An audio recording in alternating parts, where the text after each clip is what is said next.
सहनाववतु सहनौ भुनक्तु सह वीर्यं करवावहै तेजस्विनावधीतमस्तु मा विद्विषावहै।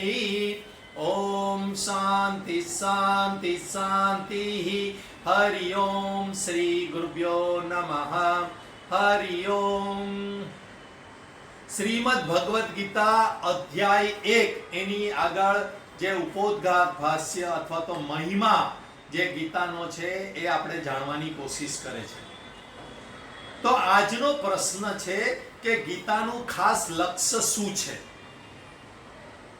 ગીતા કયા લક્ષ્ય તરફ આપણને લઈ જાય છે। ધારો કે કોઈ પણ પુસ્તક આપણે વાંચીએ તો ભાઈ તમને કયા દિશા તરફ લઈ જાય છે એ આપણને ખબર હોવી જોઈએ। મેનેજમેન્ટની પુસ્તક હોય તો આપણને ખબર હોય કે મેનેજમેન્ટ તરફ લઈ જશે, રસોઈની પુસ્તક છે તો રસોઈ તરફ। તો અહીંયા ગીતા આપણને કયા તરફ લઈ જાય? તો પહેલો પ્રશ્ન, ગીતા કોઈ વાત કે સંપ્રદાયને મહત્વ આપે જ ખરા કે ભાઈ તમે આ જ મત અપનાવો, આ જ સંપ્રદાયમાં તમે, કે હિન્દુઓ જ ભણી શકે કે ભાઈ પુષ્ટિ માર્ગી જ ભણી શકે કે વગેરે વગેરે જે કંઈ પણ હોય, સંપ્રદાયને મહત્વ છે તો કે ના, ગીતા દરેકને મહત્વ આપે। આમ તો 6 દર્શન શાસ્ત્ર છે, શાસ્ત્રની વાત કરો તો અનંત શાસ્ત્રો છે, એમાંથી મુખ્ય 6 દર્શન શાસ્ત્રો છે। તો એમાંથી કોઈ મહત્વના 6 દર્શન શાસ્ત્ર છે ને અલગ અલગ વાત કરે, એટલે એમાંથી કોઈકનો એમને આગ્રહ છે તો કે ના, કોઈનો નહીં, દરેકનો મત સ્વીકારે છે, દરેકના સિદ્ધાંતને માને છે, દરેકની વિચારધારાને માન્ય કરે છે। એટલે જ ગીતાની અંદર યોગ શબ્દ હશે, સાંખ્ય શબ્દ હશે, ધ્યાન યોગ શબ્દ હશે, એટલે કે પાતંજલ યોગ દર્શન કે કણાદ કે વગેરે વગેરે, આ દર્શન શાસ્ત્રની વાત નથી કરવી અત્યારે। તો ગીતા દરેકના સિદ્ધાંત, દરેકના મતને માન્ય છે, પરંતુ આ બધાના મૂળમાં એક સિદ્ધાંત ગીતા સ્પષ્ટ કહે છે, અને એ છે દરેક પરિસ્થિતિમાં કલ્યાણ કરી શકો છો। દરેક મનુષ્ય પરમાત્મા પ્રાપ્તિથી વંચિત ન રહેવો જોઈએ, કારણ મનુષ્ય જન્મ પોતાનું કલ્યાણ કરવા માટે મળ્યું છે। બસ આ જ વાત કરે છે। પછી તમે યોગ માર્ગ અપનાવો, હઠ માર્ગ અપનાવો, કર્મ માર્ગ અપનાવો, જ્ઞાન માર્ગ અપનાવો, ભક્તિ માર્ગ અપનાવો, બધાની સાદી ભાષામાં, સરળ ભાષામાં બધાનું વિવરણ ગીતાની અંદર છે। મુખ્ય બધાનું વિવરણ કરી અને આખા જગતના બધા જ મતને સમાવી લીધા છે, અને આ બધા જ મતનો તાત્પર્ય એમણે કીધો, મનુષ્યએ કલ્યાણ કરી લ્યો। એટલે ગીતાનું લક્ષ્ય છે પરમાત્મા પ્રાપ્તિ। દરેક ધર્મ પરમાત્મા પ્રાપ્તિની જ વાત કરે છે, ક્રિશ્ચિયન ધર્મ હોય, મુસ્લિમ ધર્મ હોય, પરંતુ એ ધર્મના રસ્તે ચાલતા જડતા આવી જાય છે। પછી જૈન ધર્મ હોય, બૌદ્ધ ધર્મ હોય, હિન્દુ ધર્મ હોય, કોઈ પણ એ રસ્તે ચાલવા લાગે ને તો સાધકની અંદર જડતા આવી જાય છે, કોઈ મતનો આગ્રહ આવી જાય છે। એ ના પાડે છે ગીતા કે આગ્રહ નહીં કરો, બધાને સમાવો, કારણ કે સમગ્રની વાત કરે છે, વાસુદેવ સર્વમની વાત કરે છે। તો અહીંયાની આ લોકો અમારાથી જુદા અને આ લોકો જુદા કેવી રીતે શક્ય છે? ગીતા ભણનારને આ મગજમાંથી નીકળી જવું જોઈએ, બધાનો સ્વીકાર છે। કોઈ પણ પરિસ્થિતિનો સદુપયોગ કેવી રીતે થાય? તો કે દુઃખદાયક પરિસ્થિતિ આવે તો સુખની ઈચ્છાનો ત્યાગ કરી દેવો। બહુ સિમ્પલ બે સ્ટેટમેન્ટ છે। તમારા જીવનમાં કોઈ પણ પરિસ્થિતિ હોય, બે જ પ્રકારની પરિસ્થિતિ હોય, સુખદાયક ને દુઃખદાયક। તો દુઃખદાયક પરિસ્થિતિ આવે, કારણ શું દુઃખનું નિવારણ પહેલા જોઈએ બધાને, દુઃખદાયક પરિસ્થિતિ આવે તો સુખની ઈચ્છાનો ત્યાગ કરી દેવો।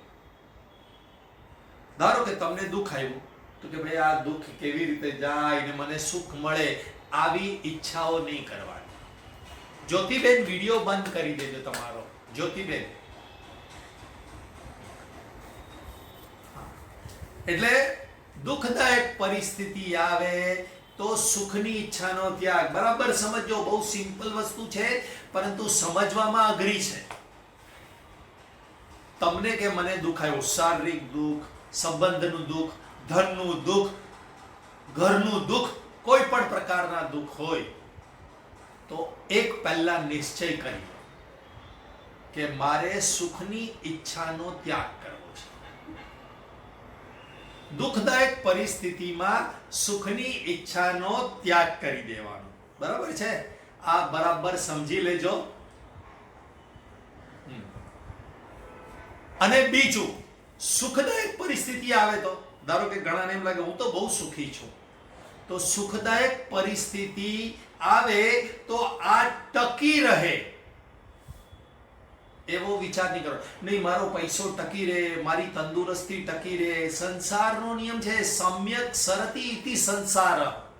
તો પહેલા સ્વીકારી લો. સંસારનો અર્થ છે સમ્યક સરતી, સારી રીતે સરકી રહ્યો, એટલે ये भी नहीं रहेगा. આ સિદ્ધાંત છે સંસારનો. સુખદાયક પરિસ્થિતિ છે આ પણ નહીં રહેશે, દુઃખદાયક પરિસ્થિતિ છે આ પણ નહીં રહેશે. તો સુખદાયક પરિસ્થિતિ ટકી રહે એવો વિચાર નહીં કરવાનો, પરંતુ સુખદાયક પરિસ્થિતિમાં સુખ ભોગનો ત્યાગ કરવાનો. સુખદાયક પરિસ્થિતિનો આનંદ માણો, પણ લાવો બહુ પૈસા આવ્યા, ચલો ફોરેન ટૂર મારી લો, આયા ફરી લો, આ ખરીદી લો, આવું બધો વિચાર કરવાનું મૂકી દો. સુખ ભોગનો ત્યાગ, પરંતુ સુખદાયક પરિસ્થિતિને બીજાની સેવામાં લગાડી દો. તો તમે જોજો, તમે ને હું બે વસ્તુ કરી ચૂક્યા છે પણ ભૂલી ગયા છે. સુખી હોઈએ ત્યારે ધારો કે આપણે હરવા ફરવા જઈએ અને ભોગ ભોગવીએ અને જે આનંદ મળે એની કરતા, ધારો કે 1 લાખ રૂપિયા ટૂરમાં ખર્ચો, એની કરતા 10,000 રૂપિયા કોઈને અનાજ ખવડાવ્યું કે દાન આપ્યું, તો આ બેમાં વધારે આનંદ શેમાં આવે છે? તમારા બધાના અનુભવને વિચારજો. બહુ બધાની ઉંમરો ઘણી બધી છે, 50-60 વર્ષની આસપાસ બધાની ઉંમર છે. તો વિચારજો કે સુખદાયક પરિસ્થિતિ હતી, પરંતુ મેં બીજાની સેવામાં એનો સદુપયોગ કર્યો તો મને વધારે આનંદ મળ્યો. અને એવું કરવાથી ભવિષ્યમાં પણ ન ઈચ્છવા છતાં પણ સુખદાયક પરિસ્થિતિ ટકી રહેશે. કેમ? તો કે સુખદાયક પરિસ્થિતિમાં પુણ્ય કર્મ કર્યા, એ પુણ્ય કર્મનું આગળ ફળ મળે. સિમ્પલ છે. એટલે ઓલો ધંધો કરીને તો ધંધાને સારી જગ્યાએ ઇન્વેસ્ટ કરો તો ફરીથી પાછા વધીને આવે, પાછા સારી જગ્યાએ ઇન્વેસ્ટ કરો તો ફરીથી વધીને આવે, એટલે એ વ્યક્તિ ધંધામાં સફળ જ રહે. બસ આપણે આ અધ્યાત્મનો ધંધો કરવાનો છે. અધ્યાત્મમાં ધંધો નહીં, અધ્યાત્મનો ધંધો કરવાનો. બે શબ્દમાં ફરક છે. આજકાલ કળિયુગમાં અધ્યાત્મમાં ધંધો આવી ગયો છે. અધ્યાત્મનો ધંધો એટલે અધ્યાત્મ કરવાનો, એટલે કે સેવા કરવાનું, જેથી સેવા કરતા કરતા પુણ્ય વધારે મળે, વધારે લાભ મળે, વધારે સુખદાયક પડે. સેવા કરતા સુખ મળે, સેવા કરી એટલે પુણ્ય બંધાયા, પુણ્યથી ફરીથી ભવિષ્યમાં સુખ મળશે. એટલે આ બે વાક્ય છે. દુઃખદાયક પરિસ્થિતિમાં સુખની ઈચ્છાનો ત્યાગ કરો. કારણ શું? દુઃખ પડ્યું છે તો જવાનું નથી, એ જ્યારે ભગવાને નક્કી કર્યું ત્યારે જ જવાનું છે. તો શું કરવા એના રોદડા રોવા? તસ્ય કા પરિદેવના જાતસ્ય હિ ધ્રુવ મૃત્યુ ધ્રુવમ જન્મ મૃતસ્ય ચ. જન્મેલાનું મૃત્યુ છે ને મરેલાનો જન્મ છે, તો તત્ર કા પરિદેવના. એટલે ભગવાન કહે છે તો એમાં શું કરવા તું સંતાપ કરે છે? એટલે બે વસ્તુ બરાબર યાદ રાખજો. હવે ભગવાને આ સૃષ્ટિની શરૂઆત કરીને ત્યારે એક જ વસ્તુ કીધી કે એકોહમ બહુશ્યામ પ્રજાયેતિ, હું એક છું, એમાંથી બહુ થઈ જાવ. આપણે બધા આ ભગવાનના સંકલ્પના ભાગરૂપે છે. જીવ બન્યા છે એ ભગવાનના સંકલ્પના ભાગરૂપે છે. તો આવું કેમ કહ્યું? અરે યાર, આપણને ઉત્પન્ન જ ન કર્યા હોય તો યાર સંસારમાં પડ્યા ન હોત, દુઃખ ન થયું હોત, વગેરે વગેરે. તો કે આ પ્રેમ લીલા, પ્રેમ વૃદ્ધિની લીલા છે, પ્રેમ વધારવાની લીલા છે. એકમાંથી બે થયા. એ જ પરમાત્મા રાધા અને કૃષ્ણ રૂપે થયા અને પછી પ્રેમ લીલા કરી. એટલે પ્રેમ લીલા કરીને આપણી અંદર પ્રેમ લીલા વધારવા માંગતા હતા. એટલે પ્રેમ આદાન પ્રદાન કેવી રીતે કરવું એ આપણને પ્રેક્ટિકલ કરીને ઉપદેશ આપવા માંગતા હતા. એટલા માટે થઈને ભગવાને આ સંકલ્પ કર્યો, કાંજુ પ્રેમથી જ આપણે પરમાત્મા તરફ ચાલી શકશું. નારદ ભક્તિ સૂત્રમાં પણ કહે છે, તસ્મિન તુ પરમ પ્રેમ રૂપા સતસ્મિન તુ પરમ પ્રેમ રૂપા. એક્ઝેક્ટ મને ભૂલાઈ ગયું છે, કંઈ મિસ થઈ ગયું છે. એટલે ભક્તિ શું છે? પરમાત્મામાં જોડાવું. ભક્ત વિભક્ત નથી તે, તો એ ભક્તની ભક્તિ શું છે? તો કે પરમ પ્રેમ રૂપા. એટલે જીવ, શરીર આદિ જગત અને બંને બાજુ બંનેને સ્વતંત્રતા છે અને ખેલ છે. હવે તકલીફ શું થઈ? આપણે જન્મ્યા ત્યારે સ્વતંત્રતા, કારણ કે આપણે આત્મતત્વ છીએ. આત્મતત્વ તો સ્વતંત્ર છે, નિરપેક્ષ છે, કોઈની અપેક્ષા વાળો નથી. તો તકલીફ શું થઈ? તો કે આપણાથી તકલીફ થઈ, ભગવાનથી નહીં. આપણાથી તકલીફ થઈ કે આપણે સંયોગજન્ય સુખ લેવા માટે અટવાઈ ગયા અને ખેલનો આનંદ નહીં માણ્યો. તમે જુઓ, રમત ગમતમાં કોને આનંદ ના આવે? શું હારેલાને આનંદ ના આવે? ખોટી વાત. શું જીતેલાને આનંદ ના આવે? કે જીતેલાને જ આનંદ આવે? ખોટી વાત. જે ખેલને ખેલ તરીકે લે એને આનંદ જ આવે. પછી હારે કે જીતે, જીતેલાને અહંકાર આવી જાય જો ખેલને ખેલ તરીકે ન લીધો હોય, અને હારેલાને દુઃખ પડે. એ અહંકાર પણ દુઃખરૂપ અને હારવાનું પણ દુઃખ. એટલે આ ખેલ છે, પરમાત્માનો સંકલ્પ છે. આપણે બધા પાયદા છીએ. આ મમઈ વાંસો જીવલોકે, બધા અંશ છીએ, એ પરમાત્મા સ્વરૂપ જ છીએ. કઠપૂતળીના ખેલમાં ભગવાન આપણને રમાડી રહ્યા છે. રમવાનો આનંદ લેવાનો. ધારો કે બિલ્ડિંગમાં કોઈ ગેમ્સનું આયોજન કર્યું હોય, કોઈ મેન આયોજક હોય અને આપણને બધાને રમાડતા હોય, તો રમવાનો આનંદ. બે હું જીતવો જ જોઈએ, મને કેમ? ઘણા લોકો મોટી ઉંમર થાય ને તો એ રમત ગમતમાં ઝઘડી કરતા હોય. અરે શું કરવા? એમાં સંગીત ખુરશીની રમત હવે તમે ઓબ્ઝર્વ કરજો, મોટા પણ ધક્કા મારીને ઝઘડી કરતા. નહીં કરો. ખેલને ખેલની કેમ લો? તો જો રમત ગમતને ખેલની જેમ લેતા આવડશે તો આ જીવનને પણ જીવન એક ખેલ છે, ખેલની જેમ લેતા આવડી જશે. આનંદ ખેલમાં કોઈક વાર જીત પણ હોય, કોઈ વાર હાર પણ હોય. એવી રીતે આપણા જીવનમાં પણ કોઈ વાર જીત પણ થાય, કોઈ વાર હાર પણ થાય. હારે તો દુઃખ પણ પડે. એટલે સુખ ને દુઃખ બંને હોય. એટલે આ ગીતા આપણને સમજાવવાના છે. અર્જુને કીધું, તું યાર દુઃખ નહીં લગાડ, શું કરવા વિષાદ કરે? આખો અધ્યાય તે વિષાદ યોગ કીધો. શું કરવા વિષાદ કરે છે? તત્ર કા પરિદેવાના, શું કરવા દુઃખી થાય છે? ખેલ છે, તારે તારું કર્તવ્ય મળ્યું છે, કર. સીટી વાગે એટલે બધા પ્લેયરોએ દોડી જવાનું, બસ પતી ગયું. આ જીવન આપણને મળ્યું, જન્મ મળ્યો, એ સીટી વાગી છે. હવે આપણે જે નિયમ છે, રમત ગમતના નિયમ હોય, દોડવાના નિયમ હોય, એ પ્રમાણે જ આપણે કરવું જોઈએ. બસ તો એવી જ રીતે આપણે બધાએ પણ જીવન ચાલુ થઈ ગયું છે તો રમત રમો, આનંદ કરો. બસ ખેલને ખેલની જેમ લેવાનો. હવે ગીતામાં યોગ શબ્દ તમે બધાએ સાંભળ્યો છે, 18 યોગ છે. તો આ યોગ શબ્દનો અર્થ પહેલા જ અધ્યાયનો છે શબ્દ અર્જુન વિષાદ યોગ. આ યોગ શબ્દનો અર્થ શું થાય? 18 અધ્યાયમાં યોગ શબ્દ છે. કોઈકનો માઇક ઓન છે એટલે અવાજ આવે રાખે. I don't know.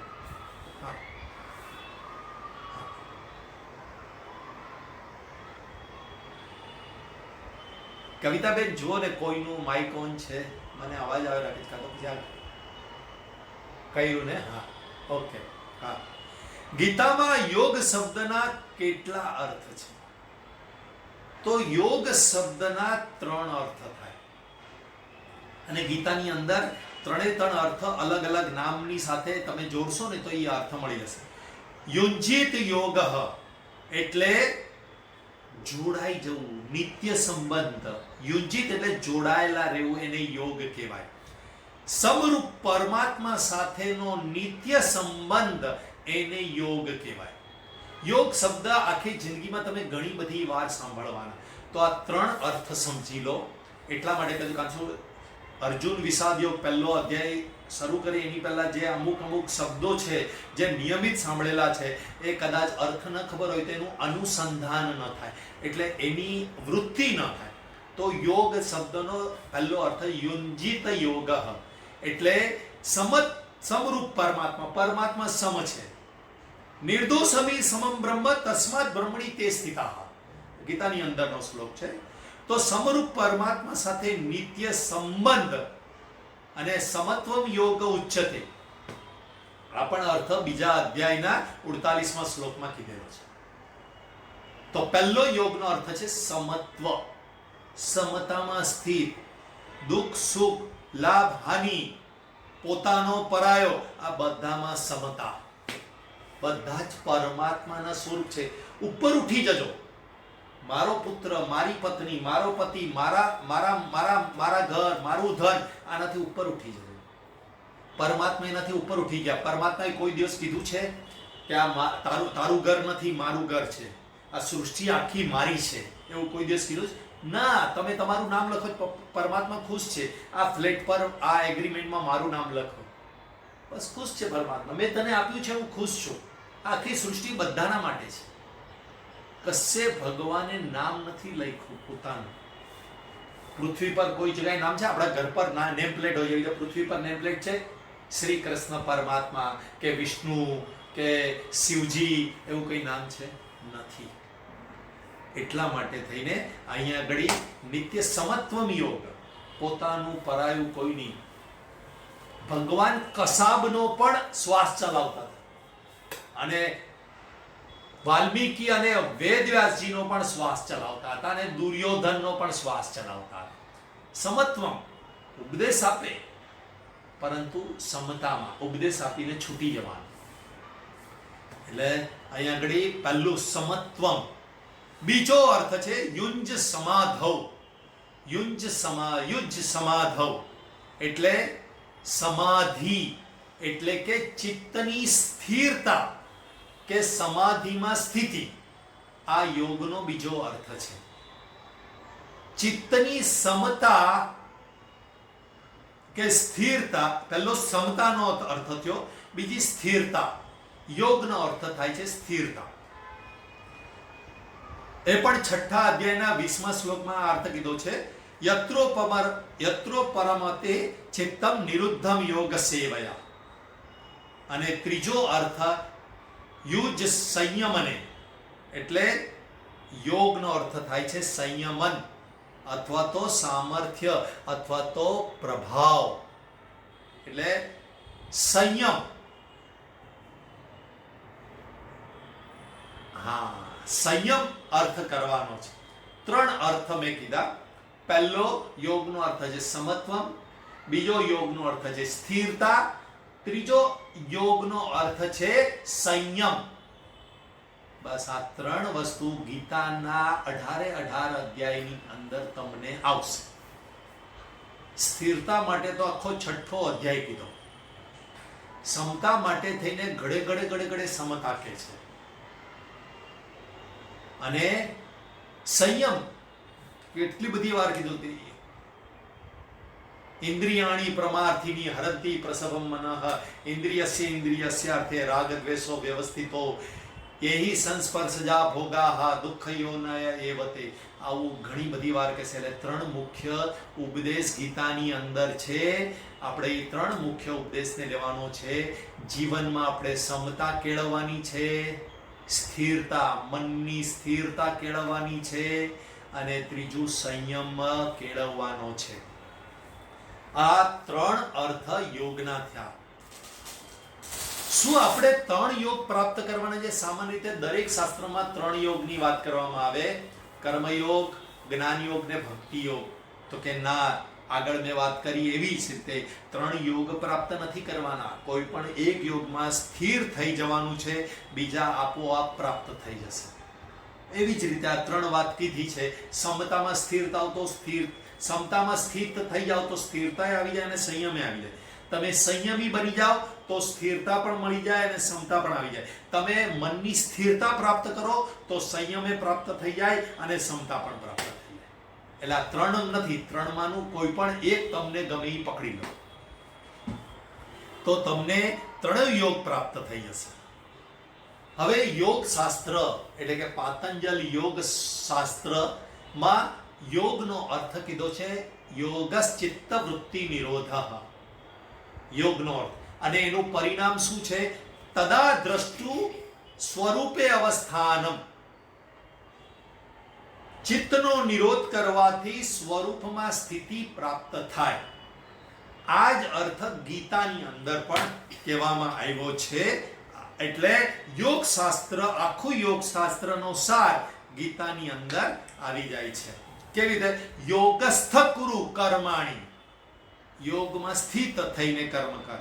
તમ વિદ્યા દુઃખ સંયોગમ વિયોગમ યોગ સંગીત. એટલે આ વિશેષ અર્થ યોગ શાસ્ત્ર, યોગ પાતંજલ યોગ સૂત્રના હિસાબે કીધો છે કે વૃત્તિઓનો નિરોધ કરવાથી નિર્વિકલ્પ અવસ્થા પ્રાપ્ત થાય. પણ ગીતા એનાથી આગળની વાત કરે છે કે સમતામાં સ્થિત થતા નિર્વિકલ્પ બોધ પ્રાપ્ત થઈ જાય છે. એટલે તમે કાયમ માટે નિર્વિકલ્પ સ્થિતિમાં રહો. યોગ કરો, અષ્ટાંગ યોગ કરો ને તો તમારે પ્રયત્નપૂર્વક સમાધિમાં રહેવું પડે અને થોડોક સમયમાં સમાધિ પાછી છૂટી જાય. જ્યારે ગીતામાં જે વાત કરી છે એ સમતામાં સ્થિત થઈ જાઓ તો તમારો નિર્વિકલ્પ બોધ, એટલે બોધ એટલે જ્ઞાન. જ્ઞાન એકવાર થઈ જાય ને કે મેં જોયું જ ને, બરાબર છે, એ આ જ હોય એમ. એવી રીતે તમે સ્થિત કાયમ થઈ જાઓ છો. સમતા એટલે કે નિર્યોગનો અનુભવ કરાવવા ત્રણ માર્ગ કેવી રીતે છે? નિત્ય પરમાત્મામાં સ્થિતિ કરવી હોય તો ત્રણ માર્ગ કેવા છે? તો એ સિમ્પલ ભાષામાં જ ગીતા સમજાવે છે કે કર્મ માર્ગ છે, જ્ઞાન માર્ગ છે અને ભક્તિ માર્ગ. તો કેવી રીતે? તો કે કર્મમાં શું કરવાનું છે? તો કે ત્રણેય શરીર, આપણને ત્રણ શરીર પ્રાપ્ત છે, સ્થૂળ, સૂક્ષ્મ અને કારણ. ત્રણેય શરીરને બીજાની સેવામાં લગાડી દો તો તમે કર્મના માર્ગ પર છો. અને એના માટે શું જોઈએ? તો કે કર્મ કરવાની શક્તિ જોઈએ. અને કર્મ કરવાની શક્તિ જોઈએ ના. અધિકારી કોણ? તો કે જેને કર્મ કરવામાં રુચિ હોય. ત્રણ વસ્તુ છે. તમારે કર્મ માર્ગ દ્વારા પરમાત્માને પ્રાપ્ત કરવા હોય તો બીજાની સેવા કરવા લાવો. બીજાની સેવા કરવા માટે શું જોઈએ? તો કે તમારી અંદર શક્તિ જોઈએ. ખાલી શક્તિ જોઈએ ના, કર્મ કરવાની રુચિ પણ હોવી જોઈએ. કોઈ જબરજસ્તીથી થોપે, ભલે શક્તિ છે એટલે જબરજસ્તીથી થોપે તો પણ તમને નિષ્કામ કર્મ થાય નહીં, પરમાત્માની પ્રાપ્તિ થાય નહીં. એટલે કર્મ માર્ગવાળા જેને રુચિ હોય એ આ બરાબર સમજી લેજો. શક્તિ પણ હોવી જોઈએ. એના માટે શરીરને સાચવવું પડે. આ ટૂંકમાં સમજાવું છું, બરાબર એનો ઊંડા અર્થ આના પર વિચાર કરજો. નોટ્સ આવે તો વાંચજો અને એના પર વિચાર કરજો. પછી બીજું છે જ્ઞાન યોગ. તો જ્ઞાન યોગમાં ત્રણેય શરીરને સ્વયંથી અસંગ કરી દેવાનો છે. હું સ્થૂળ શરીર નથી, હું સૂક્ષ્મ શરીર નથી, હું કારણ શરીર નથી. આ અસંગ કરી દેવાનું છે. આ સાધના કરવાની છે.